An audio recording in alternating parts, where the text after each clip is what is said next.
Today's guest went from being a footballer to one of the fastest men on planet Earth, Adam Gemili. He's articulate, a history maker, and one of the nicest guys in the sport.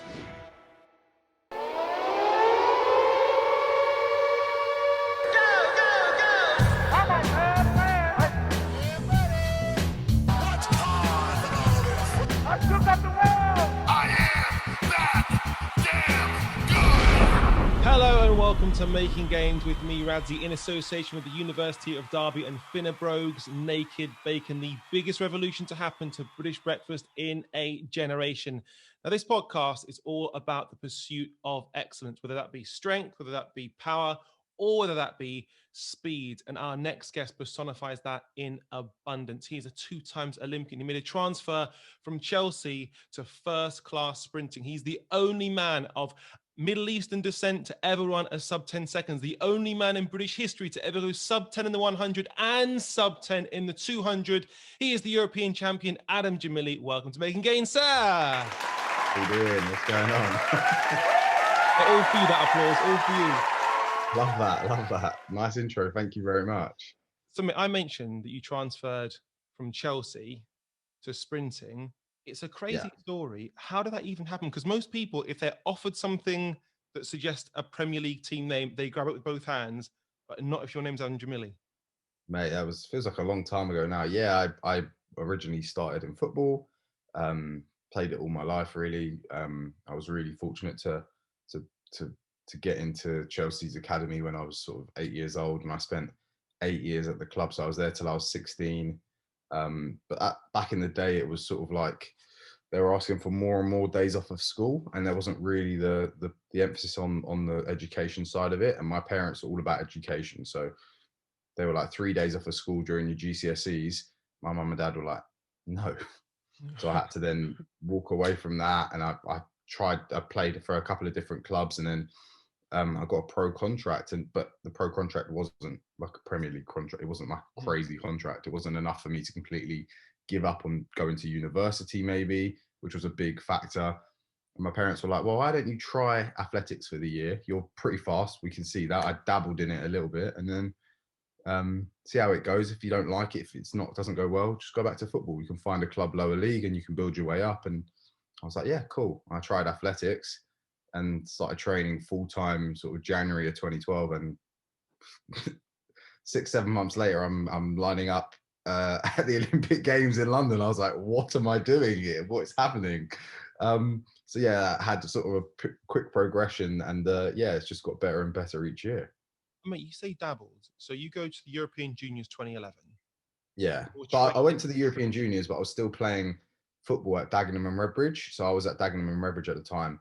And I said to them, I approached the club and said, I've been selected to represent GB at the European Junior Championships.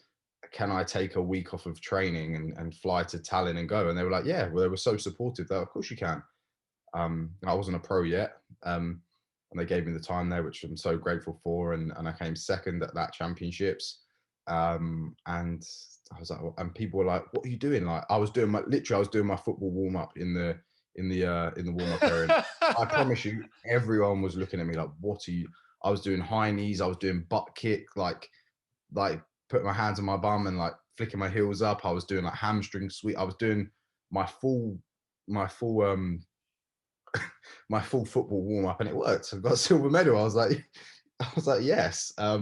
And then people started to say, you need to take this more seriously. You could really do something. And I was like, yeah, people just say that to everyone.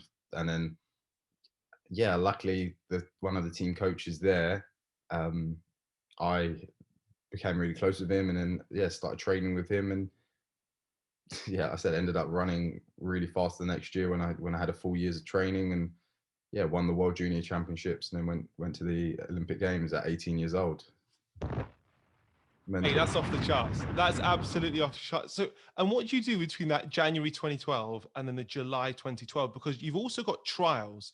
I just want everyone listening to this to know that it's not a case of you've got talent, fingers crossed someone might select you. You have to physically A, get a time, and B, come top two. It's slightly more convoluted than that, but come top two in the trials against the Britain's best sprinters, including Dwayne Chambers. Yeah, that was so. I'd obviously know who Dwayne James was. I've grown up and seen athletics on the TV, and you see these guys and you see them on TV, and you think they're like a different world away, and then suddenly, so you have to obviously run the qualifying time. So the time that year was 10:18, I think. So it wasn't actually even like 10:18 nowadays. You'd have so many sprinters running that, but yeah, it was 10:18. I was one of, I think, two. James DeSalu was the other guy who had the time. Right. So you have to come top two at trials to guarantee your selection. And then yeah, I got to the 100 meters start line in Birmingham for the British trials, which is for the Olympic selection.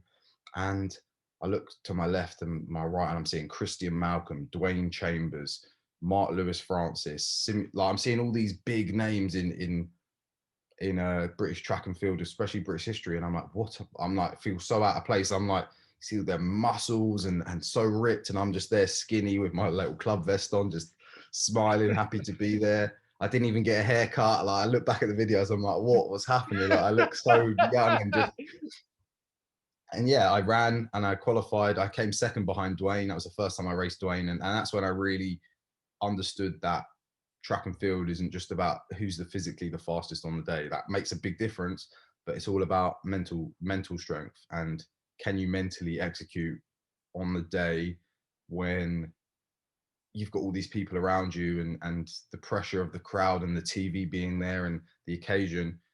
Who's mentally the strongest? Because everyone there is talented, everyone there can run fast. What's going to give you that extra 1 and 2%? And Dwayne on that day had mentally the advantage on me, and it showed. He won, and then he ran the qualifying time, and then we went to the Olympics. So it was To put into context, though, Dwayne straight after that basically faints because the tension just leaves his body. You've got yeah. Mark Lewis Francis, Christian Malcolm. These guys were not thinking about 2014, 2016. They were thinking about their home Olympics. Simeon Williamson, a guy who never tightened, focused on that one race. James DeSalu, second fastest all time over 100 meters for UK. We're talking about serious guys, and along comes an 18-year-old who's box fresh, green as grass, got 6 months proper training in him. I think it helped me a lot, actually. I think that helped me a lot, not understanding the scale of what was happening. Now, if I go to an Olympic trials, not just my whole year, the whole 4-year cycle has been leading up to that trials to make the team, make home Olympics. Home Olympics is not going to happen for us athletes ever again. Maybe in our lifetime, we might be able to watch one in the future, but to compete in one. And I didn't realize maybe that's the journey that every single athlete on this start line had gone through, that 4-year journey to make that home Olympic team. And I rocked up that year, came in fresh faced, happy to be here, not really realizing the scale of the Olympics. Like I didn't, being honest with you, I didn't. I had no idea until after I competed at the Olympic Games. And now I'm a full-time athlete and I'm training for the Olympics. I'm like, wow, that was mental. It was just easy for me then. And now there's a lot of pressure. There's a lot of things that come with it, trying to run for your livelihood. Right. And back then I was just running just because I was fast. People were like, you should run. But yeah, all these guys, doesn't matter how fast you are, it's that trials day, I will never forget it. I think I took about 3 or 4 days off of training the next day just because I was mentally so fried. I was mentally it was so charged, and everyone was looking at each other in the call room, and there was just so much testosterone and energy going around, and I was trying to just stay focused on myself. But yeah, I was just fried mentally for after that trials, and yeah, my coach just gave me like 3 or 4 days off and said, you just need to rest and relax and yeah, be cool. The other thing about that, of course, is you mentioned them being big guys. They're also all black.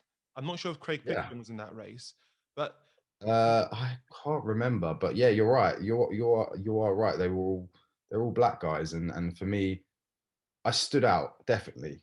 I definitely stood out, and that's something I've always been quite proud of. Is my background and my ethnicity, where my parents are from.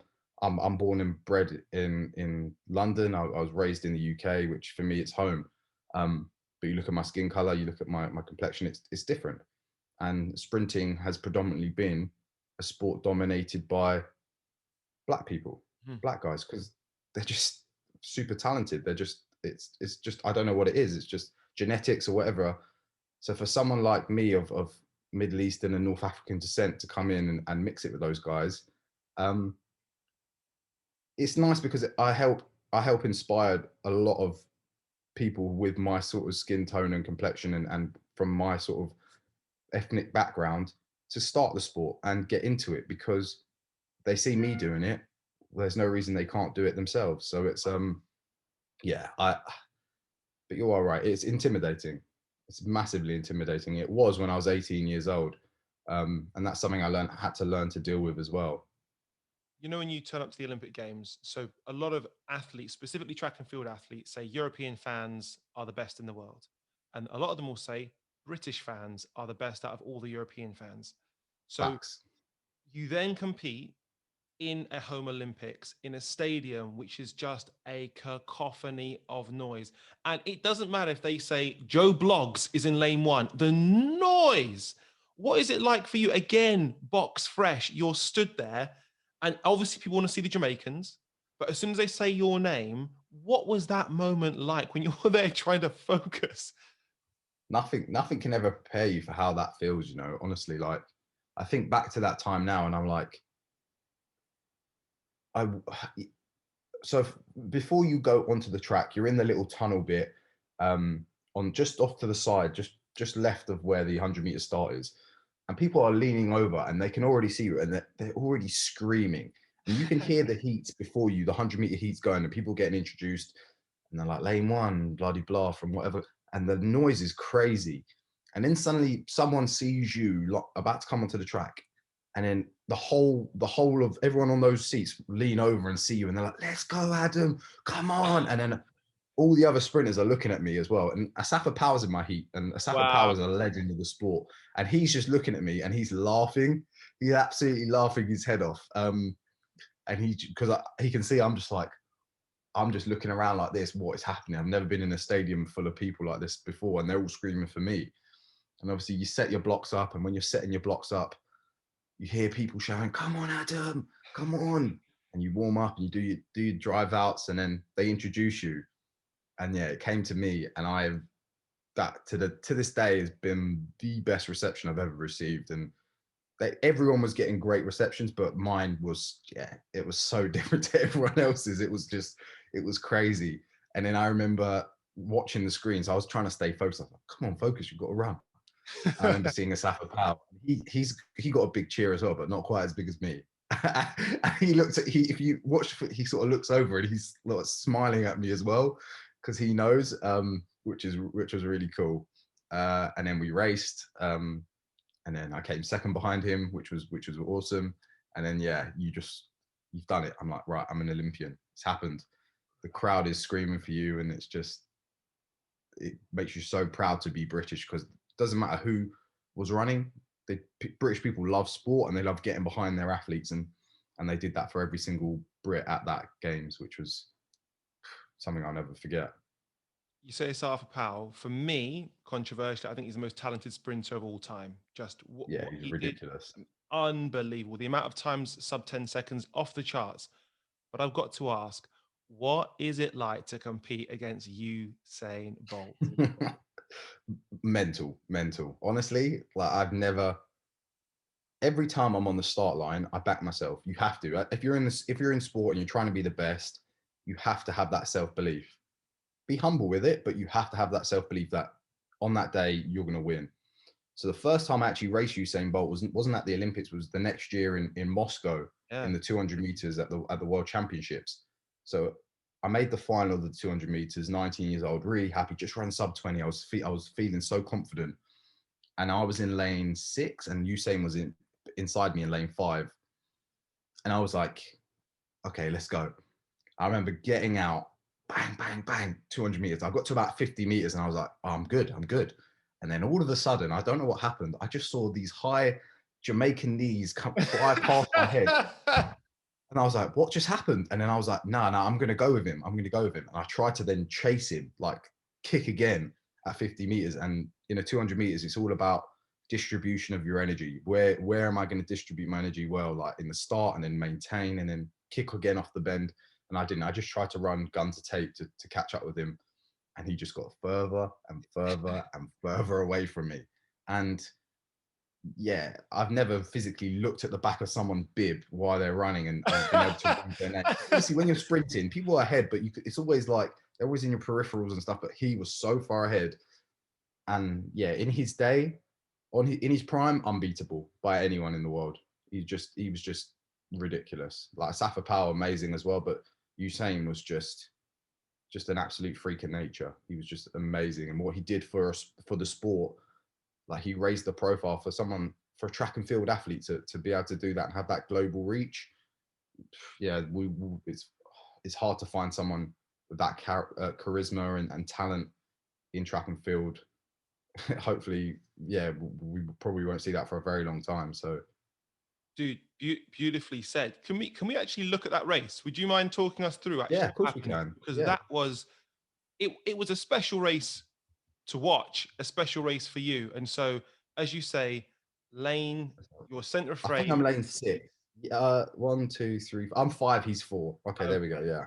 Here we go. Jamaicans are 1, 2, 3. So we get out, and I'm like, yeah, like I said, I'm getting out well, 20 meters as well, 30, 40, 50. And then look, he just goes. I'm like, right, we're going to go with him here. We're going to go with him. I just didn't transition off the bend. And I'm like trying to chase, and I can see Nickel Ashmead on my right. And I'm like, right, come on, tear up. Just get past him and you got the bronze. Get past him. And then Curtis Mitchell comes out of nowhere, lane 3.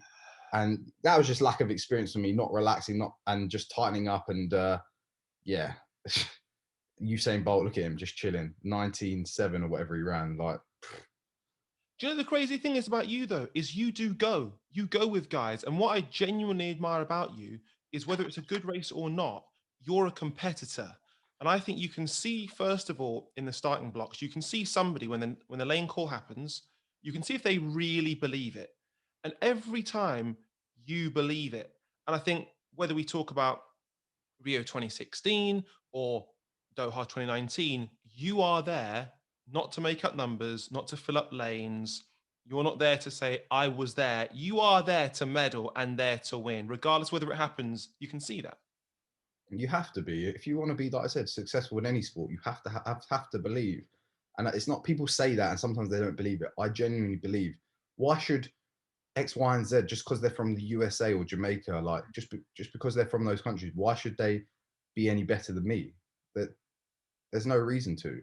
Like I said, everyone on that start line's got talent. So why can't I win? And I'm not there to make up numbers. And I've been on pretty much every British team since 2012. Like I've made every team, and there are definitely people on teams. I don't want to say, like, I don't want to call people out, but there are definitely people on teams that are there and are so happy to make a semi-final, put a picture on Instagram or Twitter, get the love that they want from social media. Oh, great job! Oh, you did so well. Next time. And for me, I see that as a failure. Like that right. For me is a failure. If I'm not aiming to be the best, what am I doing? What I get sacrificed so much to be in this sport. I move myself away from my family, my girlfriend, my friends. I don't get regular. Why am I sacrificing all this stuff, training, put my body through pain to make a semi-final? Like it just makes no sense to me. So for me, yeah, you have to believe you're going to win every time you step on the track, even if you've got someone like Usain Bolt inside of you. Yeah. Can we talk about your sub 10 100? Because that was something special, because on the one hand, you go from a man who's never gone sub 10 before to doing it legally, and then the nightmare situation happens. Yeah. So Birmingham Diamond League 2015. I'd run sub 10 the week before, but it was windy in Bedford. So I knew my body could do it. And I've done it in training so many times, even like and you do it in training, but it's about executing it on the day in that race environment, which is when the mental side of things come. And yeah, got out, ran 10 flat in the heat. So I was feeling pretty good. I was feeling really good. Semi-final comes, big tear up. Semi-final, the final came of the Diamond League, big tear up. We start the race. Marvin Bracey got out ahead. I had such a bad start, and I was chasing the whole time, and I was chasing. And then I felt myself coming through like I normally do, but towards the back end of the race. and I dipped like it, stupid, like it was an Olympic final. I just wanted to win so badly that I just dipped and threw myself at the line. I lost my balance, and I sort of like tried to catch myself. And as I've landed, I felt my hamstring go like bang. I felt it just go pop like I was shot, and I just dropped to the floor, and I rolled over and sort of like stopped instantly, and I knew I'd done some serious damage. Like I'd never felt pain like that. It was one of the most excruciating things. And I was like, I had my head on the track, and then I could hear people cheering. I was like, what were they cheering? I look up at this. I'm like this, and I look through my sort of hand, and I look up at the screen, and I see 997 Adam Gemili, and I'm like, I sort of now I can laugh at it, but at that time I just couldn't believe it. I'd run sub 10, and I'd done it in this weird way, and I knew it was pretty late on in the season. It was like June time I think June or July, something like that. I can't remember. It was pretty late on in the season, and I thought, well, I've really done myself some serious damage, but we'll see. Went for a scan that same day. There's so much edema, there's so much blood and fluid in the hamstring, but the doctor sat me down and said, yeah, this is not good. You've done some serious damage to your hamstring here. I'd be surprised if you run at all this season, which was heartbreaking, because when you're at the peak of performance, you're feeling that you're in great shape, and you're starting to show people that, and then you have a setback like that, and it heartbreaking. But yeah, I was actually there in the crowd. Oh, you were? Oh. Yeah, because I was actually, funny enough, behind your family. Oh no.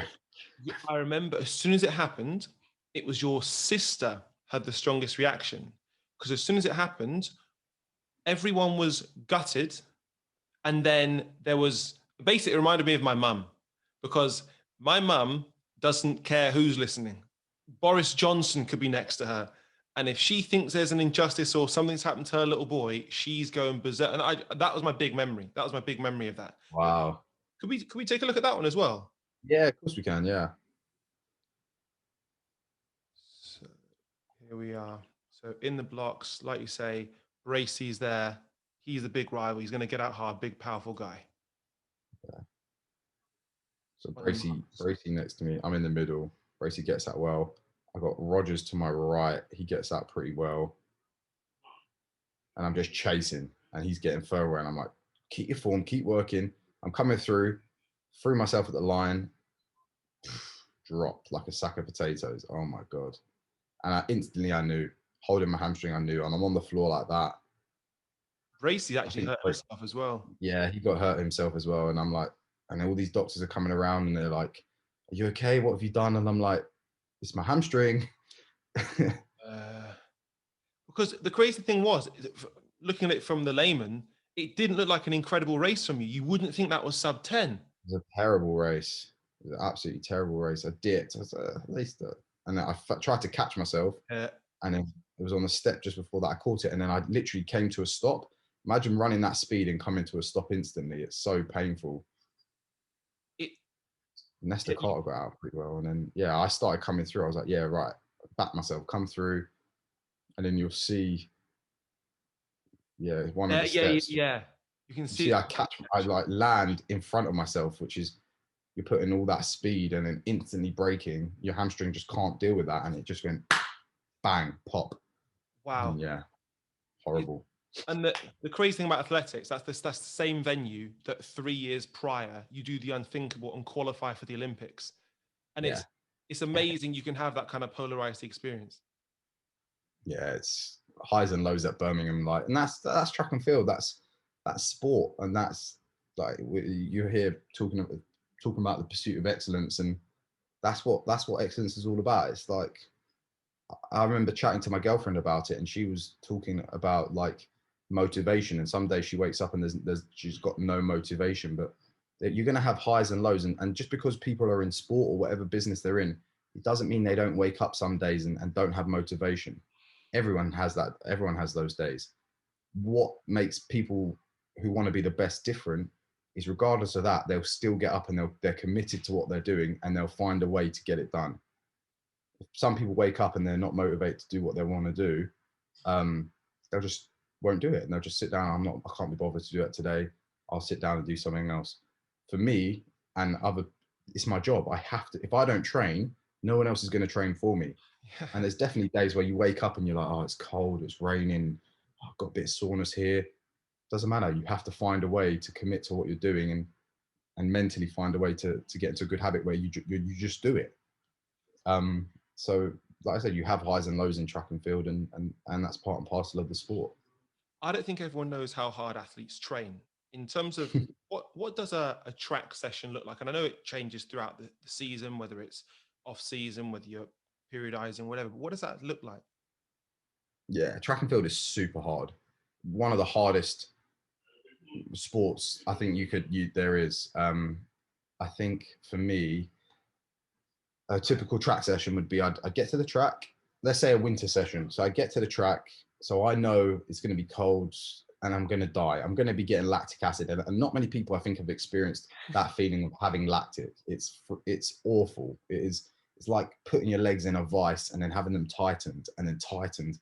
And then it feels like a poison just rushes over you. So yeah, we'll get to the track and we'll warm up. So my warm up will be about 45 minutes. We'll include lots of running, warm up, drills, stretching, static stretching, dynamic stretching, everything to get yourself ready to run fast.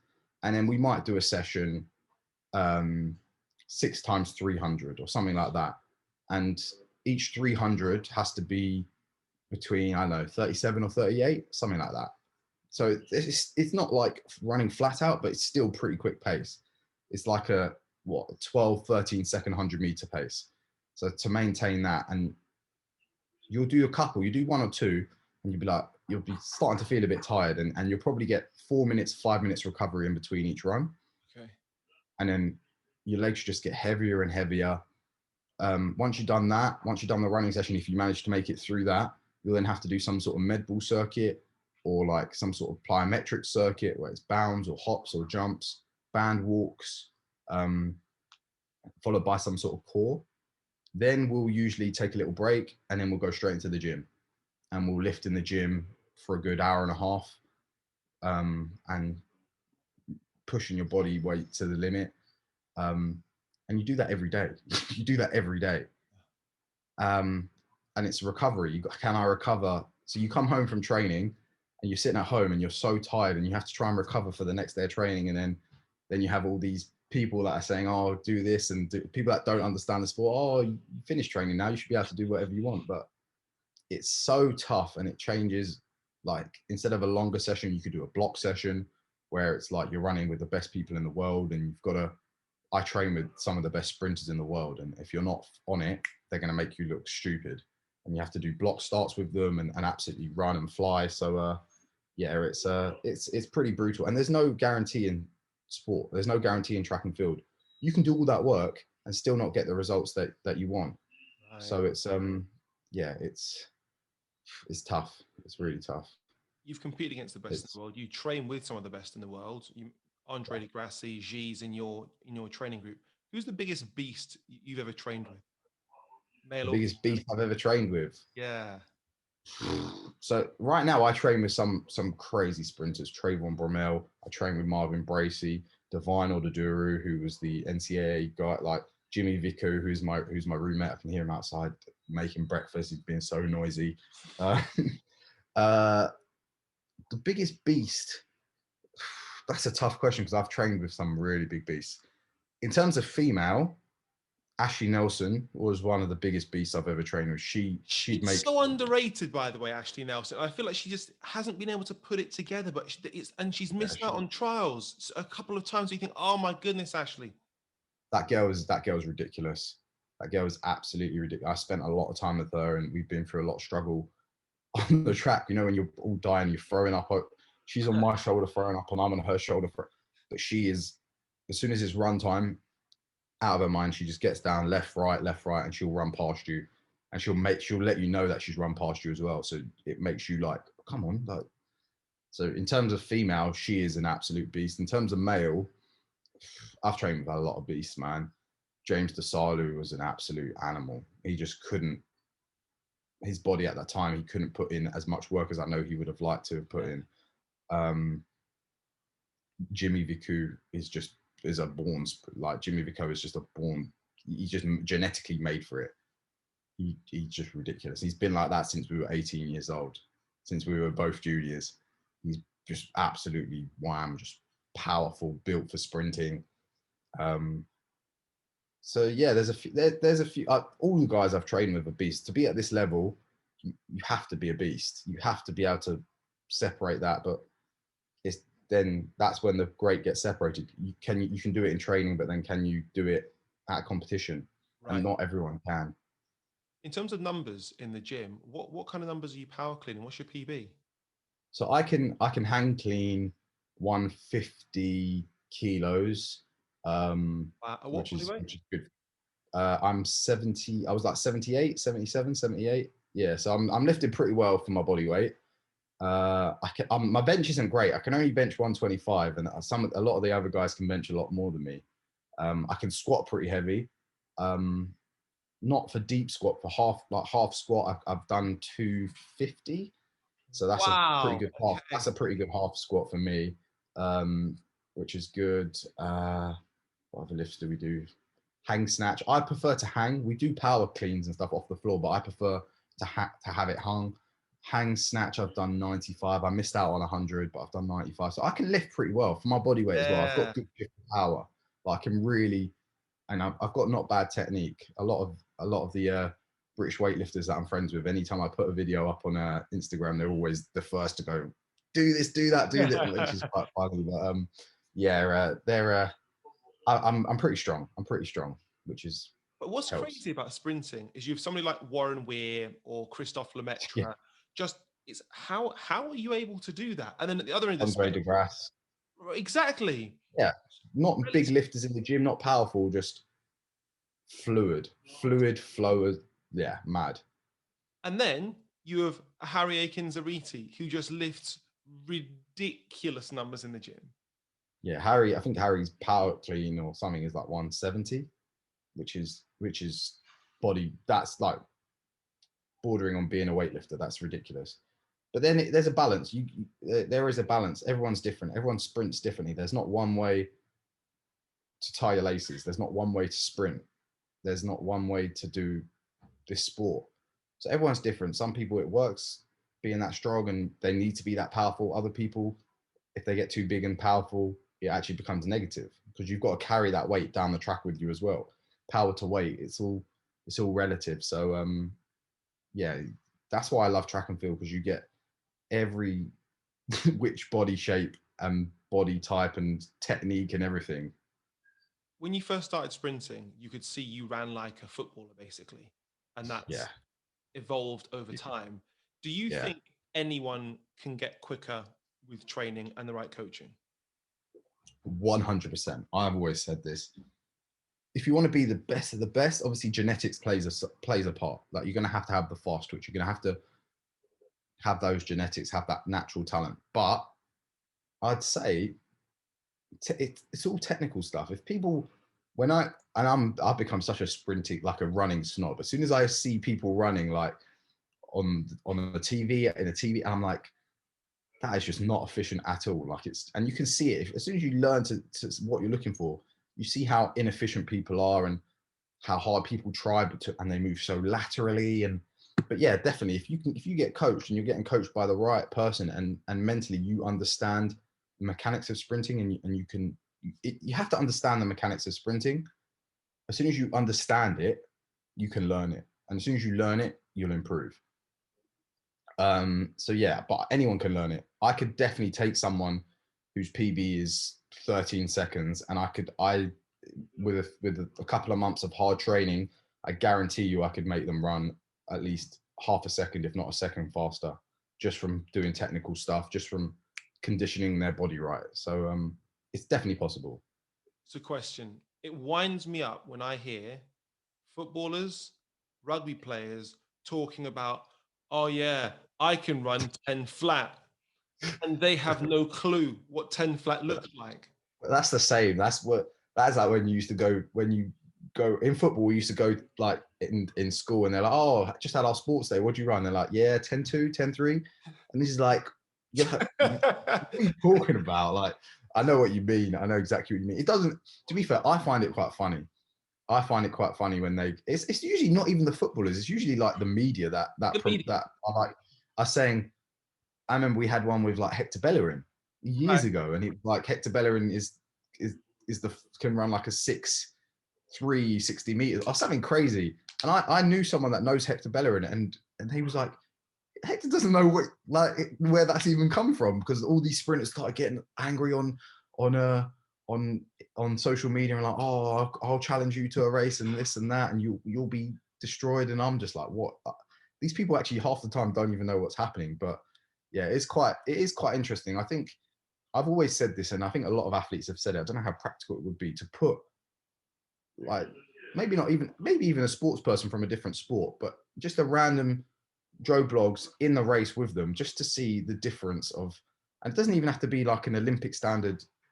I guarantee you club level sprinters are going to be destroying most people just off the street, or even most normal sports people, most footballers. So it would be good to see that and have that sort of comparison, just to see where it sort of the differences are. What do you reckon Cristiano Ronaldo at his fastest runs? You put him in a pair of spikes, zero training. We just presume it carries over. He's given blocks if he wants them. Off he goes in a race. He can have whoever he wants in the race, or just him on his own. What do you reckon he runs? 11, 2, 11, high, low 11s. If he's getting close to 11 flat, I'll be very impressed. There's 100 meters, even though it's the shortest distance, you stand at the start at 100 meters and you look, it is a long way to go and a long way to sprint, and people's mechanics will fade. People will get tired. They will get lactic running 100 meters. Like, it's not easy. And especially if you're doing it inefficiently. But yeah, I reckon, honestly, probably close to 11, maybe he probably won't break 11. I doubt there's many footballers out there that there probably are, but I doubt there's many, especially like Ronaldo, who is talented. But yeah, 11 seconds is probably my prediction. See, I think you'll have two camps at this. You'll have the track and field aficionados who go, yeah, that's right. And then you'll have Ronaldo fans, football fans who go, nah, he'd go 10-6, 10-5. Do you understand the levels? And the thing is, Ronaldo doesn't need to be that fast. That's the thing. To try and change direction when you're running at the speed that you guys are running at, it's next to impossible. We saw Dwayne Chambers try and do it in rugby. It's very, very, very, and the mechanics you need to do that, you're going to have a low knee drive. You're going to actually have to alter it to make you more proficient in football. So it actually it's no insult to the geezer, but I can't see. To be able to run 10-6, you have to accelerate. You have to have you have to have a dry phase. You have to be able to start and accelerate and build up your speed efficiently. Someone like Ronaldo will give, even though he's a beast and he's so fast, he physically can't accelerate in that first 30 meters. He's giving away too much time, and you can't make that time back up in 100 meters. If I'm running 5 seconds to 30 meters, I'm not going to then gain that extra second that I need down the track. Like, if I've lost that time, it's gone. And that's where these footballers would struggle, in that acceleration phase. Maybe upright, they can force it and muscle it, but once you give that time away, you can't get that time back. And that's the only reason why these footballers can't run these 10.5s, 10.6, because they can't accelerate as efficiently as they need to, and as fast as they need to. And that's the simple truth, really. Talking about times, so seldom do you hear sprinters or any athletes ever say this. What do you reckon? The conditions are right. You have the perfect preparation. You have the perfect race, the perfect execution. You look over at the clock. What is plausible? For me, 100 meters. Yeah. So if you look at the clock, in the 200, right, or the 100, because I can tell you I know what I can do for both. It's so hard to say, because in training it's different. Yeah. It's different in training. Even though you can get electric time, and we've got 3 lap stuff, it's not always accurate. But I have a number in my head that I know I can hit, if conditions are right and I'm there's no issues and my body's flowing well. And in the 100 meters, I don't want to give an exact number because it's not nice, but I can definitely run sub 9.9. 100. I've done that. I believe I can do it. I say I've done it in training. It means nothing to say that. And in the 200, and people are going to see this and think you are so deluded, but if I believe it because I've done it in training and I know what I can do, and I just have to do it in a race, and the race conditions are so different. I know in a 200 I can run 19. 7 high. I've run quicker than that in training. Wow. It's different. Yeah, okay. I can run. I believe I can run 19 mid, 19.6, 19.7. Okay. I believe I'm capable of doing that. Like I've raced people. I've beaten all of the best sprinters, and I know these are the times that they've gone and run. I haven't been in the race, so I know what I can do, and it's just about getting myself fit and healthy and ready to do it. And it's not going to be easy, but I do truly believe that I can run that. For what it's worth, I believe you can as well. And part of the reason I believe you can is if we look at Doha 2019, and if we fast forward the race to the bend, so you've just gone 90 meters at this stage.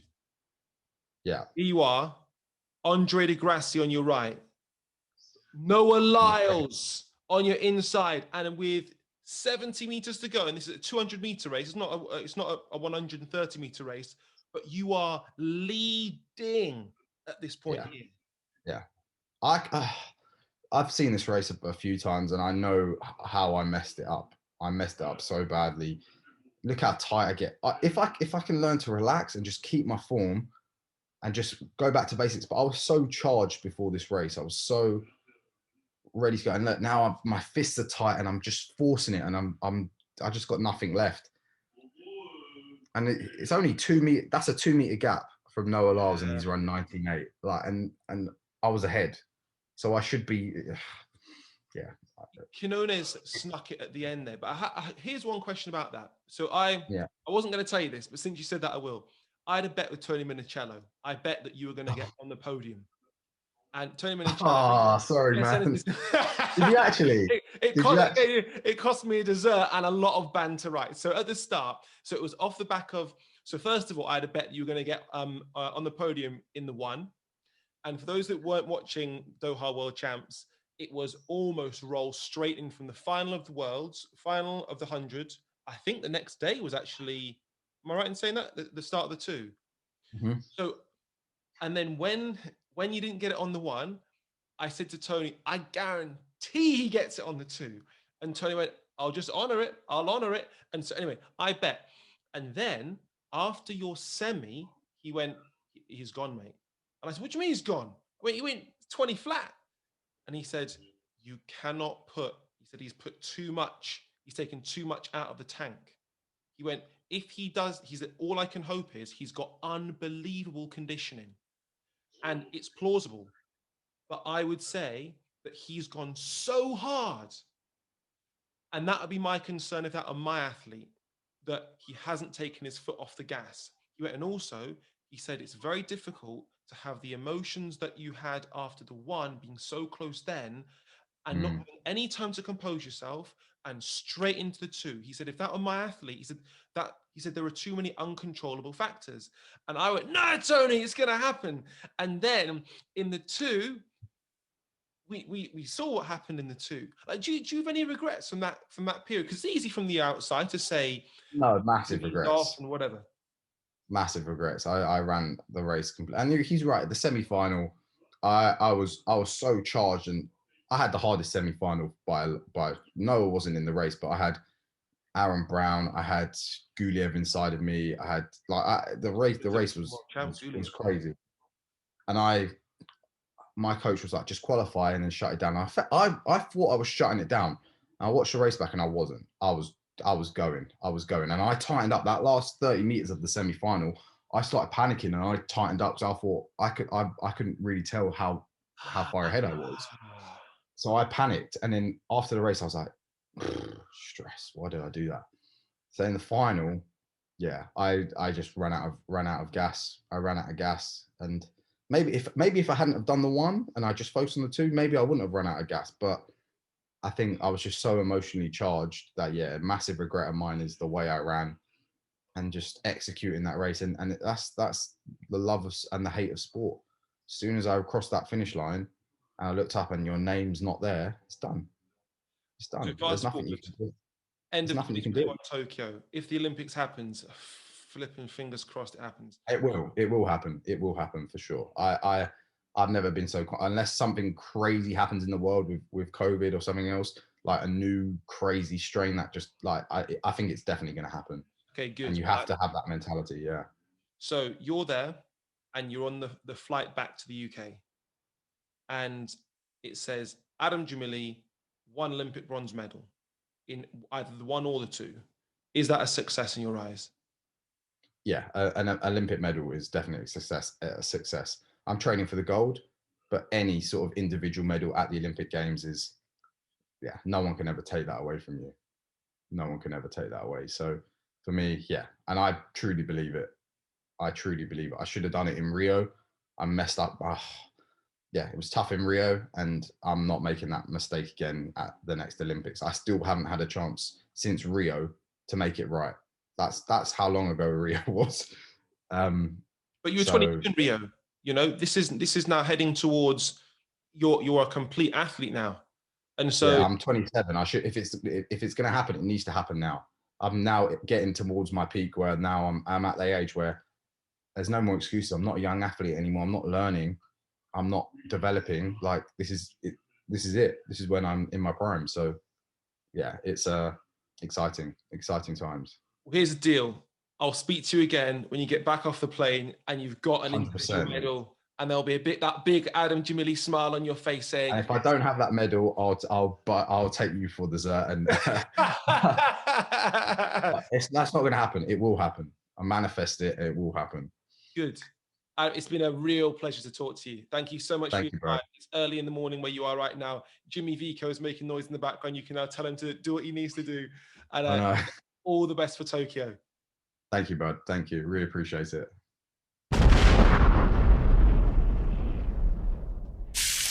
Naked bacon. One day, all bacon will be made this way.